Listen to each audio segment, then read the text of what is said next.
Hi everyone, I'm Doug DeVos. I'm the chair of the Communications Committee for the West Michigan Policy Forum, and Jase Bolger is here with us, who's our policy expert and is also the former Speaker of the Michigan House of Representatives.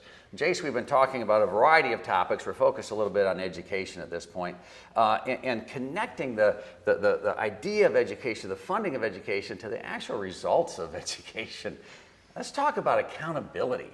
You know, we want it as a policy forum. We talk about accountability in all ranges, in all aspects of government policy that we think about those things. But in education, it's especially important. You know, it is. And it's a touchy area. It's an area that people are passionate about, because what are you going to be more passionate about than your own kids? Mm-hmm. Your own kids' futures, or if you're a teacher, the kids in your classroom and their future. So certainly this is an area where people's emotions run high, but we want to get to just the facts.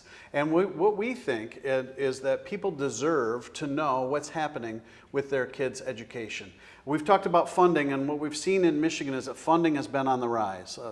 Spending has been going up, but unfortunately we've seen results. It has gone up dramatically in the last decade. Unfortunately, results have fallen for our kids. And so there may be a multitude of causes or reasons for that, but the bottom line is more money has not meant better performance. And so we need some accountability with that. Parents deserve to know what's happening.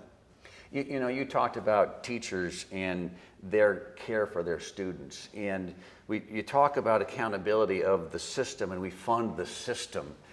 I think we want to remember there's good people in these systems, right? There's good administrators, there's amazing teachers, there's a lot of good people, but sometimes the structure you're in just doesn't allow for the accountability that's required of the organizations. Businesses face this, that's why they go out of business. They go bankrupt.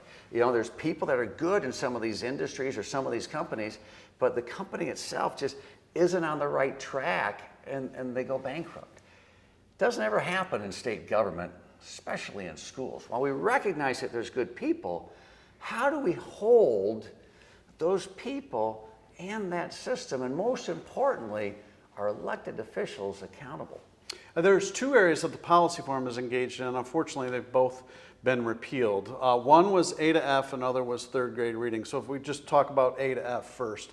I understand people don't like to be measured, right? Nobody, and students don't, right? If students could eliminate... We're measured every day in the business world, Jase, right? That's how it goes. But when I was a student, if I could have eliminated report cards, I would have eliminated report cards. Sure. And so schools pushed, and they got ultimately the report card eliminated. I think if you talk to teachers, they say, just let me teach. Let me teach kids. And we have to have some. We don't want to overdo it on tests, especially standardized tests, but we have to have some measurement to know our kids performing. And so we had come up with and worked with the legislature to have an A to F, so that parents would understand.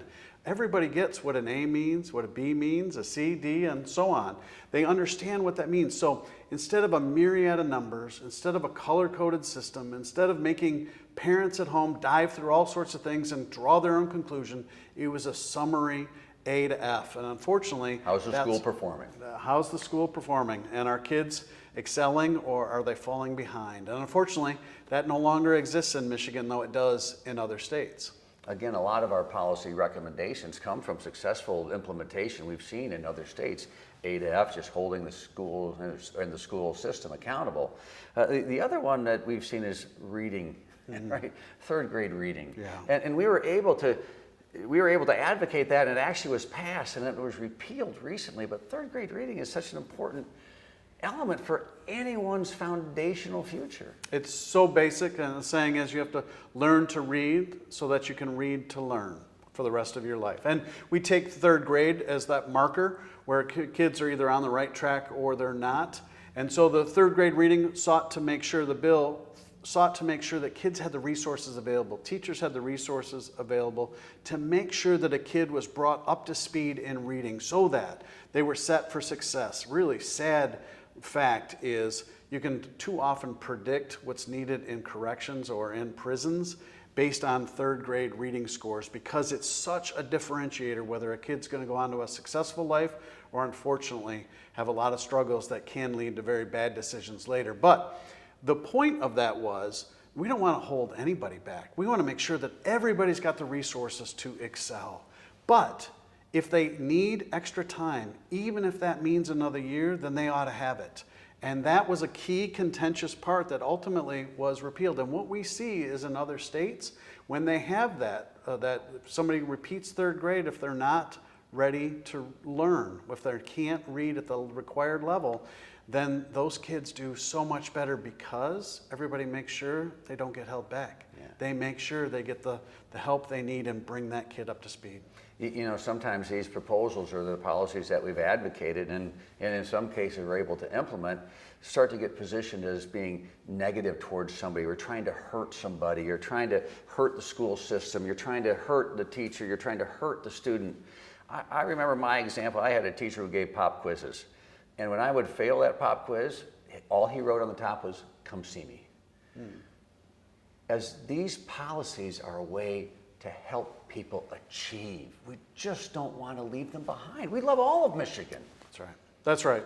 And I think anybody who's been a parent or who has a parent knows the saying, tough love. You know, sometimes you don't like what your parents do but what they're doing, you don't like it because they're, telling you what to do. Yeah, they're holding you accountable. Yeah. But ultimately, why are they doing that? They're doing that to help you be better. And so that was the spirit behind these, was to make sure that parents had more information so that parents could make decisions.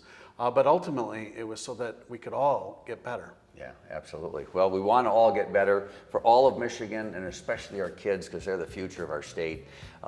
So thank you for time here. You know, as we talk about some of these other states and their proposals, you can find a lot of this information at wmpolicyforum.com.